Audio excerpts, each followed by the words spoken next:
Hello, thanks for joining us. Dr. Erickson, EHS Physical Therapy and Chiropractic, also your owner and creator of the herniated disc fix, along with. Dr. Anderson over at Essential Motion Spine and Sport. So we want to talk about load tolerance and why we firmly believe that you need to take your fitness and general exercise seriously, and why even with a disc injury, when the time is right, appropriate, when we've got things centralized and they're starting to heal, why we start early on loading the tissues, not in a heavy way, but in a very controlled, light way. The reason is, I have a patient that I'm helping across the ocean over in the UK, worried about, should I do this, should I do that? She's getting misinformation about you should never lift legs or you should never work out. She's not having any pain down the leg, very central, very low. In fact, it's intermittent, comes and goes, no more than a dull ache.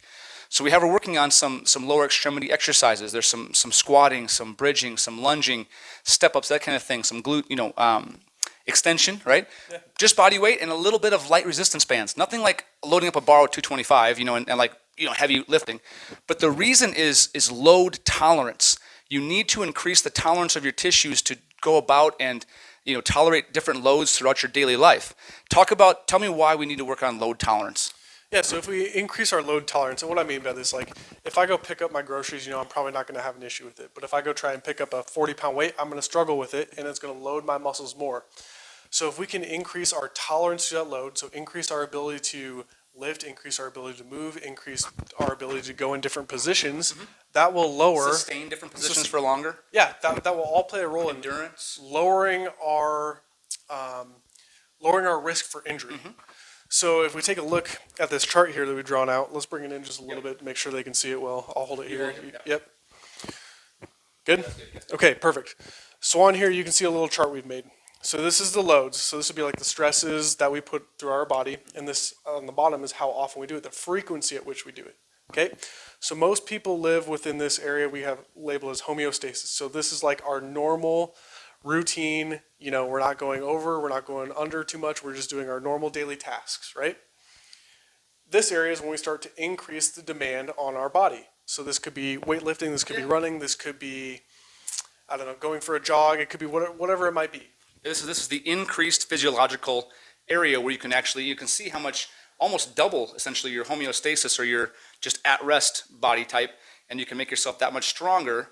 Now if you go too high, you can risk overload, but if you want to be up in that area, as opposed to down here in this below physiological area where everything is so weak that tissues can't tolerate any load. Yeah, so in this example, right, most people live within this homeostasis range, right? Well, when we go to do a task, say in this example, let's just say picking up groceries, right? Most people can do that no issue. But if you're sedentary, you stay at home, you sit, you watch TV all day, you don't get a lot of movement in, you don't do a lot of physical activity or lifting, and you go try and pick up that bag of groceries, you might be already living in this range. So your risk of having back pain, arm pain, shoulder pain, whatever it is, just from picking up that light little load or light little bag of groceries increases. So, or if you're living in fear because of a disc injury, yes. So you were here before, you get hurt, which not your fault, it just happens, and there's no predictor, that you would, ever happen. Could it happen again? Yes, it could happen again if you're strong, it could happen again if you're weak. But at least if we can remain as strong as possible, we decrease the chance of that tissue being so weak that it injures again. So our body can adapt to what we place on it. So if we continue to stress our body in little increments, okay, then that becomes okay, normal, no issue. And we slowly start building it up, progressive. Not a fast overload. Then we can move this line up, and all of a sudden we can tolerate those different movements, those different loads, those different positions that we're in. And we have way less likelihood of that aggravating our tissue or irritating our body in any way. So that's one way that we can slowly increase our demand on our body to decrease the pain over time. And allow us to be more, more functional with time too. And like you said before we talked about it, we think of like, if I had a well of potential, to here, or my tissues, I can tolerate certain weights, I can lift things, I can run a long time, whatever my well of potential is. If I get hurt and I drop down to here, well, I know that I can probably build myself back up, or at least I'm not down to here, right? If I start here, because I'm not overloading myself and I'm in this low homeostasis or toward the bottom, now when I get injured, I drop way down here, and now I really can't do anything without hurting myself again. So we want to just work on, this is the reason why it's important and why we really, really believe that with guidance, with the appropriate loads, with the appropriate time frame, with the appropriate exercises, right, and movements, you can and should stress and load those tissues in order to increase, your well of potential or your ability to tolerate those tensions and loads throughout daily life. And it's the only way to make a change. Yeah. Is you have to do it. Yep. So And it doesn't come overnight. It takes time. It takes effort. It takes it's fine. consistent work over time. But you will feel, better, stronger, more fit, more confidence in your More movements, energy. and decreased fear of movement. Where all of a sudden you keep telling.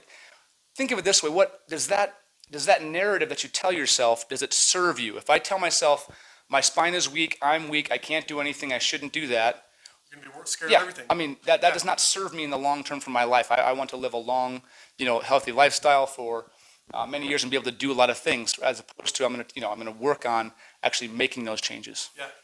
So work on getting healthier, work on getting fitter. Go ahead and stress your bodies a little bit. Work within what you can tolerate. Slowly add some stresses. See if you can work with that, and then progressively build up over time. That's what needs to happen. And if you have questions about how it should feel, how it should look, the structure, that's when you need to work with someone like Jake or myself. I mean, we're trained to help you, guide you through those steps.